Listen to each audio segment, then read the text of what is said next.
Analisa a peça aí, Marquinhos. Tá vendo? Esse aí que faz o truque. Ó. O problema do Corolla todinho é isso aí, Bob. É. Mas o Vin disse que viu um negócio ali. Uma bucha Disse estourada que ali. aprendeu contigo, olhando. Saber que o Vin Diesel é um dos maiores filmmakers, produtor do Brasil.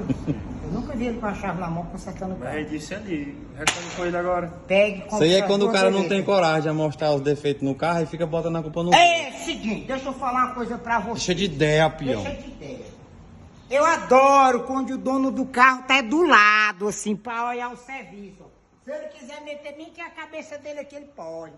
Porque o cara que tem transparência não tem precisa medo. estar escondendo o cliente, não. É negócio de trabalhar com o cliente em cima. Ele quiser me ajudar aqui, me entregar a chave, eu acho é bom que ele vê o trabalho que tá dando. Tem um mecânico de ratinho. Não, não é mecânico, não. Tem uns cabas aí que botam o cabo na sala VIP. Aí pronto, deixa o cabo lá só. Quando o cabo acorda, tá lá o murro. Só o papel. Acompanha a manutenção do seu carro. Se um auto centro não deixar você entrar no setor de montagem para conferir o trabalho, para olhar, não leve ofício nesse carro, não. Não leve, não.